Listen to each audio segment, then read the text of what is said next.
நம்ம எல்லாருமே வாழ்க்கையில் தினம் தினம் பலவிதமான முக்கியமான முடிவுகளை எடுத்துக்கொண்டே இருக்கிறோம். அப்படி இருக்கும் பொழுது நம்ம எடுக்கக்கூடிய அந்த முடிவானது நம்மளாக எடுக்கிறோமா, இல்லை வராகியோட உந்துதலால் நம்ம எடுக்கிறோமா, தெய்வத்தின் குரலா, மனிதனின் மனமா அப்படிங்கிற ஒரு முக்கியமான கேள்வி இருக்கும். அந்த மாதிரி கேள்வி உங்களுக்கு இருந்தால் கண்டிப்பாக இந்த வீடியோவை ஸ்கிப் பண்ணாமல் பாருங்கள். இந்த மாதிரி காணொலிகள் உங்களுக்கு பிடிச்சிருந்தா நம்ம சேனலுக்கு சப்ஸ்கிரைப் பண்ணுங்கள். வராகி வழிங்கிற வாட்ஸ்அப் குரூப் இருக்குது. விருப்பம் இருந்தால் கண்டிப்பாக நீங்களும் இணையலாம். கமெண்ட்டில் நான் லிங்க் கொடுக்குறேன். வாங்க வீடியோக்குள்ளே போகலாம்.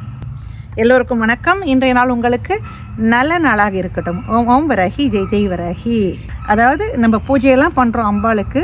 வராகி என்பவள் குறியீடுகளால் நம்மள்கிட்ட பேசுவா. வராகி இன்ட்யூஷனுக்கு அதிபதி. இங்கே மூன்றாவது கண் இருக்கு இல்லையா, அந்த மூன்றாவது கண்ணுக்கான அதிபதியாக இருப்பவள் வராகி. இந்த வராகியோட அனுகிரகம் நமக்கு இருக்கும் பொழுது, அவளது வழிகாட்டுதல் நமக்கு இருக்கும் பொழுது, நாம் அவளிடம் சரணாகதி பழகும் பொழுது, வராகியின் வழிகாட்டுதல் நம் வாழ்க்கையின் பிரச்சனைகளை சரி செய்வதற்கு எந்த மாதிரியாக உதவக்கூடும் அப்படிங்கிறது தான் பார்க்க போகிறோம்.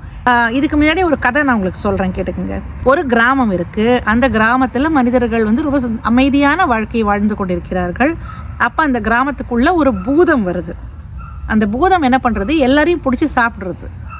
அப்போ அந்த ஊரில் இருக்கக்கூடிய அந்த ஊர் பெரிய மக்கள்லாம் சேர்ந்து என்ன பண்ணுறாங்க, அந்த பூதத்திட்ட போய் கேட்குறாங்க, எதனால் நீ இந்த மாதிரி பண்ணுற, உனக்கு என்ன தான் வேணும், நாங்கள் என்ன பண்ணால் நீ எங்களை நிம்மதியாக விடுவேன்னு. அது சொல்கிறது, எனக்கு ஏதாவது நீ வேலை கொடுக்கணும், எனக்கு நிறைய ஆற்றல் இருக்குது, என்ன பண்ணுறதுன்னு எனக்கு தெரியல, அதனால எனக்கு ஏதாவது வேலை நீ கொடு, நீ வேலை கொடுத்தா நான் உன்னை சாப்பிட மாட்டேன். நாங்கள் அந்த ஊர் மக்கள்லாம் சேர்ந்து கிணறு வெட்டு, மாளிகையை கட்டு, இந்த காட்டில் இருக்கிற மரத்தெல்லாம் பிச்சு போடு, இந்தமாதிரி நிறைய வேலை கொடுக்குறாங்க. எந்த வேலை கொடுத்தாலும் அந்த பூதமானது ஃபாஸ்ட்டாக முடிச்சுட்டு திருப்பி எல்லாரையும் சாப்பிட ஆரம்பிக்கிறது. அப்போ அந்த ஊர் மக்களுக்கு என்ன பண்ணுறதுனே தெரியல. அவங்க என்ன பண்ணுறாங்க, அப்போ அந்த ஊரில் இருக்கிற ஒரு சின்ன பொண்ணு என்ன பண்ணுறது, ஒரு நாயை கொண்டு வந்து கொடுக்குறது. இந்த பூதத்திட்ட கொடுத்துட்டு, இந்த நாயோட வாழை நீ நிமித்து அப்படின்னு சொல்கிறது. பூதம் உட்காந்து பண்ணிக்கிட்டே இருக்குது, நிமித்த ட்ரை பண்ணிக்கிட்டே இருக்குது. அப்போ என்னாச்சு, பூதம் பிஸியாக இருக்குது, அதால் அந்த வேலையை பண்ணவே முடியல. அதனால் யாருக்கும் தொந்தரவு இல்லை. இப்போ இந்த பூதம் கதைக்கும் இப்போ நம்மளோட கொஸ்டினுக்கும் என்ன சம்மந்தம்னு யோசிப்பீங்க. அந்த பூதம் தான் நான் என்கிற அகங்காரம். அந்த அகங்காரம் என்னென்னா, இந்த பூதம் மாதிரி அதுக்கு வேலை இல்லைன்னா பிடிக்காது, அதுக்கு ஏதாவது ஒரு வேலை கொடுத்துட்டே இருக்கணும். அந்த அகங்காரத்தோட வெளிப்பாடு தான் நம்மளோட மனசு. அகங்காரத்துக்கு எப்படி நம்மக்கிட்ட அது பேசுறதுன்னா, மனசு வழியாக பேசுறது. அகங்காரம்னா இப்படி சொல்கிறேன், நான் என்கிற அந்த உணர்வு. ஈகோனே பேசுவோம், ஈஸியாக இருக்குது. இந்த ஈகோக்கு தான் ஏதாவது செய்து கொண்டே இருக்க வேண்டும், அதால் சும்மா இருக்க முடியாது.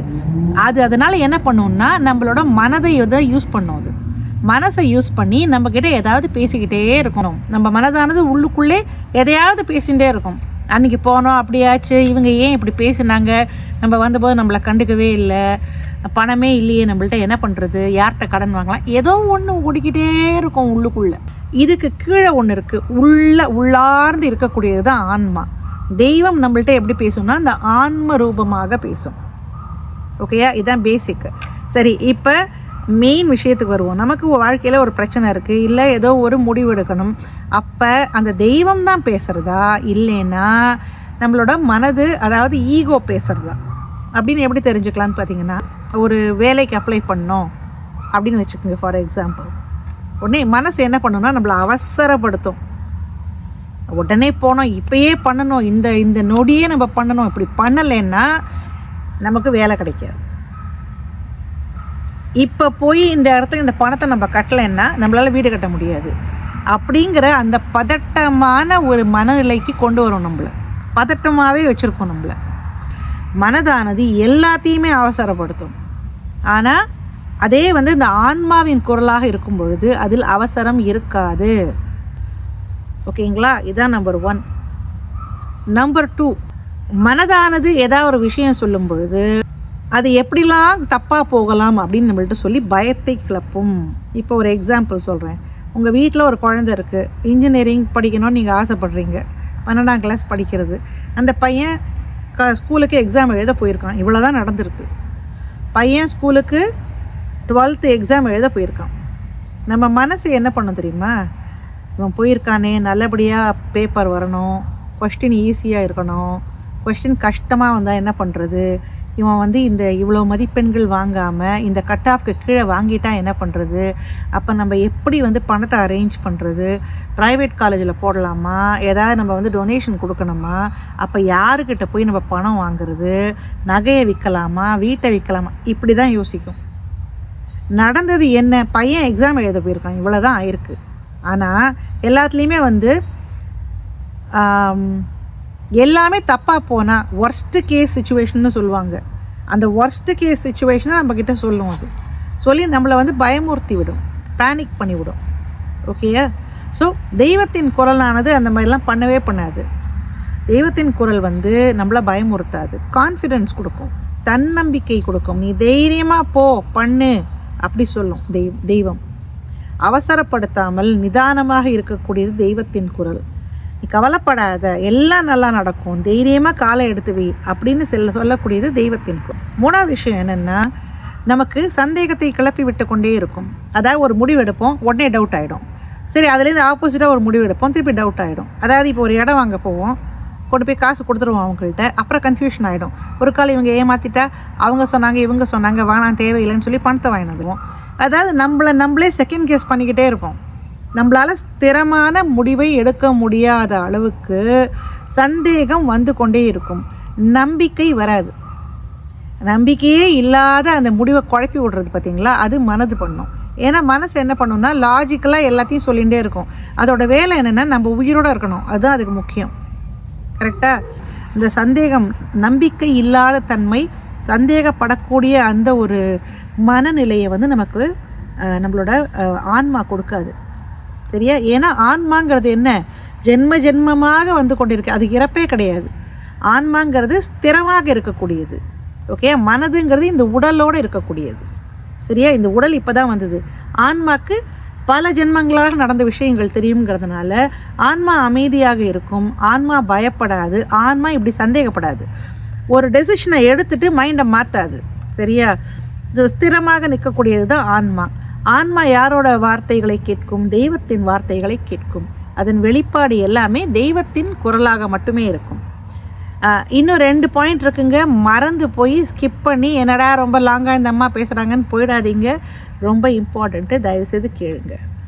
சரி, அடுத்து 4வது பாயிண்ட் போயிடலாம். 4வது பாயிண்ட் என்னென்னா, இப்போ சில விஷயங்கள்லாம் நம்ம வந்து ஆசைப்படும் நம்ம மனசு இல்லையா. எப்படி பண்ணணும்னா, தூங்கி எழுந்த உடனே அதே பிரச்சனை சொல்லும், தூங்க போகும்போது சொல்லும், லூப்பில் போகிற மாதிரி போய்கிட்டே இருக்கும். இதே வந்து தெய்வத்தோட குரல் எப்படி இருக்கும்னா, நம்ம உட்காந்துருப்போம், அம்பாள்கிட்ட போய் ஒரு பூஜை பண்ணியிருப்போம், ஒரு விளக்கு ஏற்றிருப்போம், ஒரு நைவேத்தியம் பண்ணியிருப்போம், அம்மா தாயே நான் நெக்ஸ்ட்டு என்ன பண்ணுறதுன்னு தெரிலன்னு உட்காந்துட்டு இருந்திருப்போம். திடீர்னு ஒரு பேரமைதி வரும், மனசில் பளிச்சுன்னு ஒரு எண்ணம் வரும். ஒரே ஒரு தடவை தான் வரும், ஒரே ஒரு முறை மட்டுமே வரும். ஆனால் வெளிச்சம் போட்டு காமிச்சா மாதிரி மனசுக்குள்ள ஒரு அமைதியோட, ஒரு நிதானத்தோட, ரொம்ப கான்ஃபிடெண்ட்டாக ஸ்திரமாக ஒரு பாதை வரும். அப்படி வரும் பொழுது அது மட்டுமே தெய்வத்தின் குரல். 5வது விஷயம், நம்ம ஆன்மா வந்து ஒரு விஷயத்தில் வந்து லயிக்கவில்லை என்றால் அதை உடம்பு காமிக்கும். ஓகேங்களா? ஒரு இறுக்கமான ஒரு ஃபீலிங் வரும், ஒரு பதட்டமான ஒரு ஃபீலிங் வரும், சில இடத்துல வலிகள் வரும். ஓகே? ஒரு ஒரு நிலை கொள்ளாத ஒரு என்ன சொல்கிறது, ஒரு விட்டில் பூச்சி மாதிரியான ஒரு ஃபீலிங் நமக்கு வந்துக்கிட்டே இருக்கும். இந்த தோல்லாம் வலிக்கும், நெஞ்சு வந்து படப்படன்னு இருக்கும். அந்த மாதிரியான சூழ்நிலைகள் வந்ததுன்னா அது நிச்சயமாக நம்ம சொல்லக்கூடிய அந்த டெசிஷனோட நம்மளோட ஆன்மா கனெக்ட் ஆகலைன்னு அர்த்தம். சரியா? அந்த ஆன்மா லயிச்சு, அந்த ஆன்மாவுக்கு அதில் வந்து முழுமையாக உடன்பாடு இருந்ததுன்னா லேசாக இருக்கும் உடம்பு, மனசு லேசாக இருக்கும், உடம்பு லேசாக இருக்கும், குழப்பங்கள் இருக்காது. ஓகேங்களா? ஸோ எந்த அளவுக்கு நம்ம சரணாகதி பண்ணுறோமோ அந்த அளவுக்கு அந்த ஆன்மாவின் குரல் மேலெழுந்து நிற்கும். சரியா? இப்போ ரொம்ப இந்த 5ஐயும் தாண்டி ஒரு முக்கியமான டிப்ஸ் சொல்ல போகிறேன். இந்த ஆன்மாவின் குரல் சத்தமாக கேட்கணும், இந்த மனசோட குரல் கேட்கக்கூடாதுன்னா அதுக்கு நீங்கள் என்ன பண்ணணுன்னா, மனசோட குரலில் மனசு பேசிக்கிட்டே இருக்கு பாருங்கள், நம்மக்கிட்ட எதாவது பதட்டமாக சொல்லும் பொழுது அது சொல்கிற எல்லாத்தையும் நம்ம கேட்கக்கூடாது. அப்படியா சரி, அப்படியா சரிங்கணும். ஆனால் அது சொல்கிறதுக்கு ஏற்ற மாதிரி உடனடியாக போய் அது சொல்கிற எல்லாத்தையும் நம்ம ஒரு வேலையாள் போல் செய்யக்கூடாது. இதை ஓடி போய் பாரு, அதை போய் கேளு, இதை விசாரின்னு பயமுறுத்திகிட்டே இருக்கும் நம்மளை. அப்போ நம்ம தள்ளி போடணும். எல்லாத்தையுமே கொஞ்சம் ஆற போடுங்க. நிதானமாக நீங்கள் செய்யும் பொழுது அந்த ஆன்மாவின் குரல் கொஞ்சம் கொஞ்சமாக மேலெழுந்து வரும். அது நல்லா விழித்து கொண்டால் உங்கள் ஆன்மா உங்களை தவறான வழியில் போகவே அது விடாது. ஏன்னா ஆன்மா தெய்வத்துக்கு கட்டுப்படக்கூடிய விஷயம். நான் என்ற அந்த ஈகோக்கு அது கட்டுப்படாது. ஏன்னா அதுக்கும் உடம்புக்கும் சம்மந்தம் கிடையாது. சரியா? இதுதான் முக்கியமான விஷயம் நான் சொல்லணும்னு நினச்சேன். இந்த 45 நாள் பூஜை பண்ணவங்கள்லாம் இப்போ நிறைய தெய்வத்தோட அனுக்கிரகத்தோடு இருக்கக்கூடியவர்கள். அதனால் உங்களுக்கு நிச்சயமாக இந்த மாதிரி விஷயங்கள் தெரிய ஆரம்பிக்கும். முடிஞ்ச வரைக்கும் தியானம் பண்ணுங்கள், மௌனமாக இருங்க. மைண்டு, நம்ம மனசு என்ன சொன்னாலும் என்ன பேசினாலும் அதை பேச விட்டுட்டு அதை கண்டுக்காமல் அமைதியாக பார்க்கும் பொழுது அது வலுவிழந்து விடும். அப்போ உங்கள் ஆன்மாவோட குரல் மேலெழுந்து வரும். உங்களோட மனசில் தீர்க்கமான முடிவுகள் வர ஆரம்பிக்கும். சரியா? ஸோ எனக்கு தெரிஞ்ச சில டிப்ஸை உங்கள்கிட்ட சொல்லியிருக்கேன். இது உங்களுக்கு உபயோகமாக இருக்கும்னு நினைக்கிறேன். இந்த மாதிரி காணொளிகள் உங்களுக்கு பிடிச்சிருந்தா நம்மளோட வராகி வழி சேனலுக்கு சப்ஸ்கிரைப் பண்ணுங்கள். அதுக்கு முன்னாடி இந்த சேனலுக்கு ஒரு லைக் போடுங்க. உங்கள் உற்றார் உறவினரோட இதை பகிருங்க. இன்னொரு காணொளியில் கூடிய சீக்கிரம் சந்திக்கிறேன். அது வரைக்கும் நன்றி. ஓம் வராகி, ஜெய் வராகி.